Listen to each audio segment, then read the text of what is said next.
Hello and welcome to my YouTube channel. Dear viewers, I have already completed many videos on personality development. In connection with personality development, I dealt with many important areas. First, personality development in connection with heredity and environment. The influence of heredity and environment on a person's personality. Then I switched over to traits of personality. There are 5 great traits of personality which I have already explained.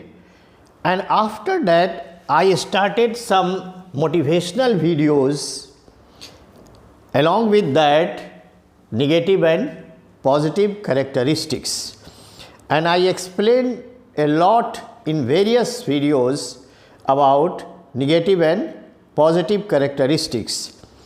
Now I thought to summarize the whole videos of negative and positive characteristics.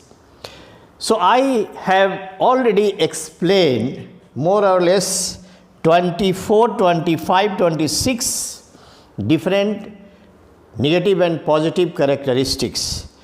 Here I am summarizing the whole topic and I am going to explain up to 12, and from 13 to 24 I will explain in the next video.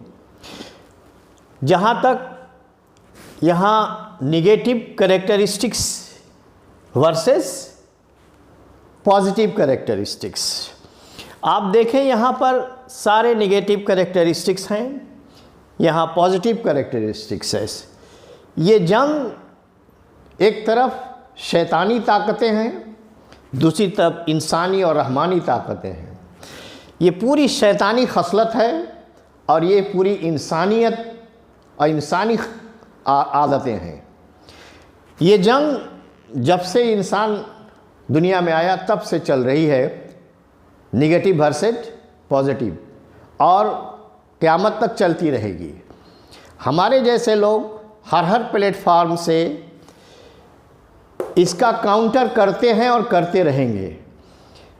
अब depend इस बात पर करता है कि हर आदमी जानता है अपनी कमज़ोरी और मजबूती को। होता यह है कि वो अपनी कमज़ोरियों को जानने के बाद भी उसको छोड़ना नहीं चाहता है। उसको कमज़ोरियों को दूर करने में भी उसकी अपनी एक और कमज़ोरी उसको डोमिनेट करती है, इसलिए वो अपनी वो कमज़ोरी दूर नहीं कर पाता है। और यही वजह है कि उसका नेगेटिव कैरेक्टरिस्टिक्स जो शुरू से चल रहा है 18, 20, 16 साल की उम्र से वो 70, 80 तक भी चलता ही चला जाता है। तो ये पॉजिटिव नेगेटिव वर्सेस पॉजिटिव आज नहीं है, कल भी था, आज भी है, कल भी रहेगा। हम जैसे लोग इस प्लेटफार्म से इसको बताते हैं ताकि हर आदमी के अंदर जो कमी है उसको दूर कर ले। मैं ये सारे एक्सप्लेन कर चुका हूँ अपने वीडियोज़ में, मैं सिर्फ हाईलाइट करके निकलूँगा और आप ध्यान से सुने, समझें और अपने अंदर फाइंड आउट करें कि हम कहाँ स्टैंड करते हैं और हमको क्या करना चाहिए। निगेटिव कैरेक्टरिस्टिक्स: डिसऑनेस्टी, बेईमानी, एरोगेंस, घमंड, गुरूर, सेल्फिशनेस, खुदगर्जी, जेलसी, जलन, हसद, ईर्ष्या, बैकबाइटिंग, चुगलखोरी, किसी की पीठ पीछे बुराई करना, चुगली, गीबत, शिकवा, शिकायत, ग्रीड, लालच, जो तमाम बुराइयों की माँ है, लाई, झूठ, ये तमाम बुराइयों की माँ है। निगेटिविटी, हर बात में निगेटिव थिंकिंग रखना, कभी अच्छी बात सोचना ही नहीं, कभी अच्छी बात करना ही नहीं। रेकलेसनेस, लापरवाही, शॉर्ट टेम्पर्ड, तुनुक मिजाज, जरी सी बात में गुस्सा हो जाना, ज़मीन छोड़ के कूदने लगना, दूसरे वाले पर चढ़ाई कर देना। शॉर्ट टेम्पर्ड, तुनुक मिजाजी, एंगर, गुस्सा, जो सब आदमी कहता है कि ये सही चीज़ नहीं है, गुस्सा भी हराम है। इम्पल्सिव, आवेगशील यानी जज्बाती होना। अब आप देखें कि ये पढ़ने से ही कितना ख़राब महसूस हो रहा है। क्या कोई चाहता है कि डिज़ोनेस्ट बन के रहें? डिज़ोनेस्टी की कोई इज़्ज़त कहीं दुनिया में है? नहीं है। इसका अपोजिट क्या है? ऑनेस्टी, ईमानदारी। एरोगेंस, गुरूर, घमंड, गुरूर और घमंड। आज आप अपने इर्द गिर्द देखें, फैमिली से लेकर के नेशनल इंटरनेशनल लेवल पर ये एरोगेंस तमाम खराबियों की जड़ बनी हुई है। कोई जान रहा है मगर अपना एरोगेंस, अपना ये घमंड छोड़ता नहीं है। इसकी जगह पर क्या होना चाहिए? ह्यूमिलिटी होनी चाहिए, खाकसारी होनी चाहिए, मृदुल होना चाहिए, विनम्र होना चाहिए, विनीत होना चाहिए, सरल होना चाहिए। बजाय विनीत सरल होने के वो आदमी एरोगेंट बना हुआ है। सेल्फिशनेस, खुदगर्जी, अपने लिए जी रहा है इंसान, अपने फैमिली के लिए जीने लगता है, अपने फिर बाल बच्चे पर सिमटता है, फिर अपने आप में चले आता है। ये सबसे सेल्फ सेंटर्ड होना बहुत बड़े पैमाने पर तो अपने कौम के लिए सेल्फिश है, फिर उससे अपने परिवार में आ जाता है और फिर अपने में सिमट करके ख़त्म हो जाता है। ये है सेल्फिशनेस। जबकि सेल्फलेसनेस से दुनिया आगे बढ़ी है, त्याग से, एक दूसरे के लिए अपने जज्बात की, अपने ख़यालात की, अपने बहुत सारे अरमान की बलि चढ़ाना है दूसरे के लिए, फ़ायदे के लिए।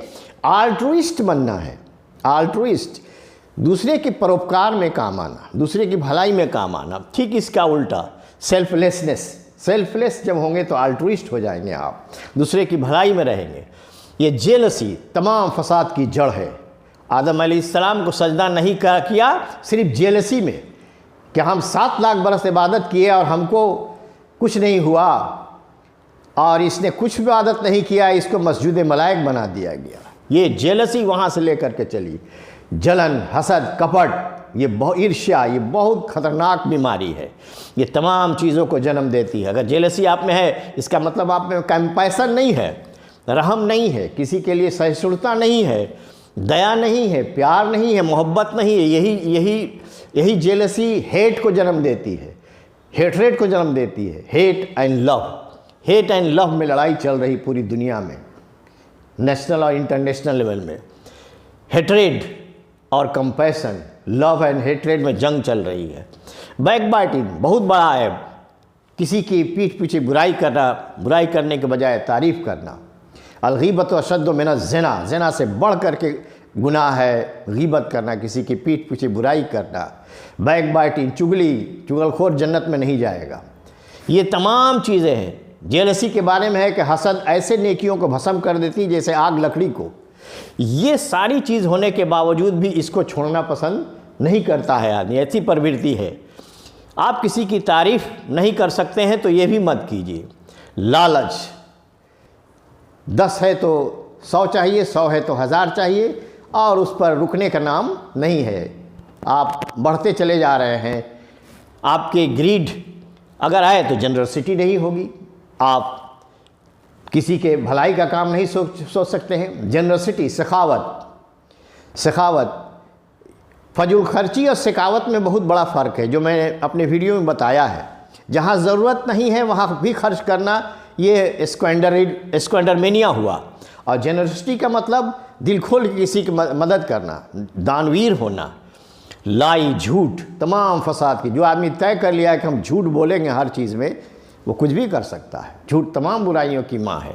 इसलिए झूठ, और यही ट्रुथ है, सच्चाई, ट्रुथ, नॉन वायलेंस, यही मेन मंत्र था महात्मा गांधी का आज़ादी की लड़ाई में। ट्रुथ, सच्चाई की राह।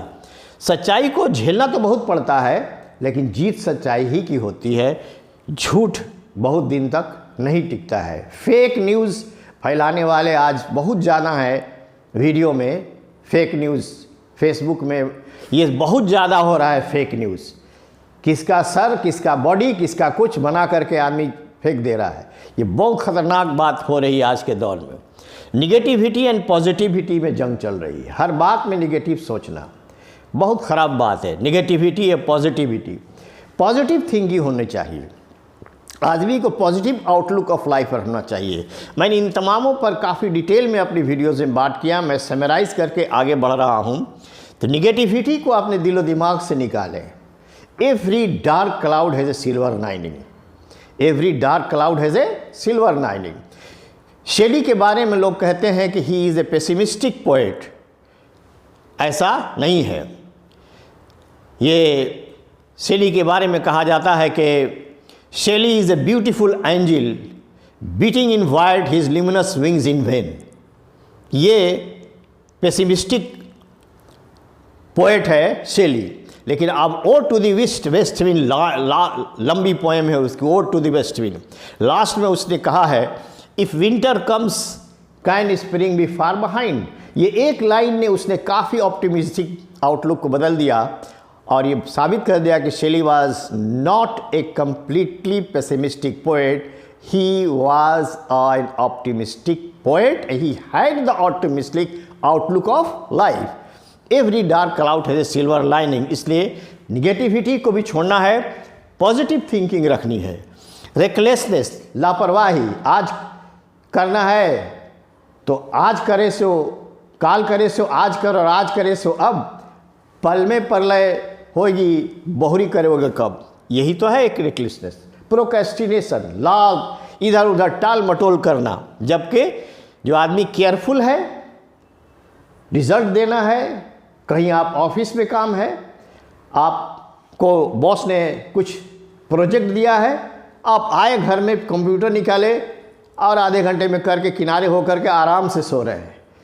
अगर आप टाल मटोल करेंगे तो जाहिर है कि कुछ ऐसी मुश्किल आ जाएगी जो आधे घंटे का काम था आप नहीं कर पाए और वहाँ जा कर के आपको सुबकी होने लगेगी।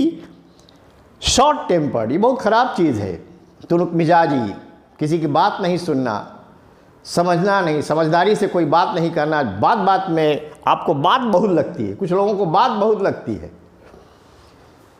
बात धरना, बात धरवल जिसको कहते हैं, वही आदमी शॉर्ट टेम्पर होता है।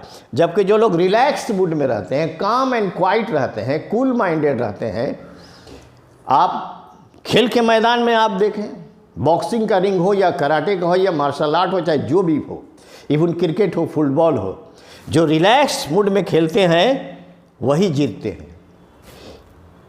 एंगर, गुस्सा हराम है। पहलवान वो नहीं जो एक दूसरे को पछाड़ दे, पहलवान वो है जो अपने गुस्से को पछाड़ दे। ये बहुत टफ चीज़ है, ये बहुत टफ चीज़ है। इस पर काबू पाना अच्छे के बस के बात नहीं है। जब ये डोमिनेट कर जाता है तो उसमें क्या है कि ये भी शामिल है। इस एंगर में आपका एरोगेंस भी शामिल है, सेल्फिशनेस भी शामिल है, और ये निगेटिव थिंकिंग है। और आप सोचते हैं कि हम क्यों झुकेंगे भाई, हम क्यों माफ़ी मांगेंगे। ह्यूमिलिटी जब ख़त्म हो जाती है और कंपैशन जब नहीं रहता है तो ये डोमिनेट करता है। ये सब क्वालिटी एक दूसरे से इंटर रिलेटेड है। तो एंगर की जगह पर पेशेंस रखना है आपको, डिलाइटफुल मूड में रहना है, प्लेफुल मूड में रहना है, लाइट मूड में रहना है। लेट इट हैपन व्हाट में हैपन। और आखिरी है इम्पल्सिव, जज्बाती, इम्पल्सिव, आवेशपूर्ण। जरा सी बात में आवेश में आ जाना या जज्बाती हो जाना। जैसे गुस्से में भी जज्बाती हो गए या कोई बैड न्यूज़ आया तो आप ही को अब संभालने में आदमी लगा हुआ है, वो न्यूज़ तो अलग किनारे लग गया। तो ये चीज़ बहुत सही नहीं है। कॉशस, अलर्ट होना चाहिए आदमी को, कॉशस होना चाहिए, इसकी जगह पर अलर्ट होना चाहिए। तो मैं एक बार फिर से इसको रिवाइज कर दे रहा हूँ। Dishonesty, honesty, arrogance, humility, selfishness, selflessness, jealousy, compassion, backbiting, praise, greed versus generosity, lie versus truth, negativity versus positivity, recklessness, carefulness, short tempered, relaxed, calm, anger, patience, delight, impulsive, cautious, alert. Now you assess yourself, my dear viewers, where you are standing. Watch my full video, like, share and subscribe my channel. Thank you so much indeed.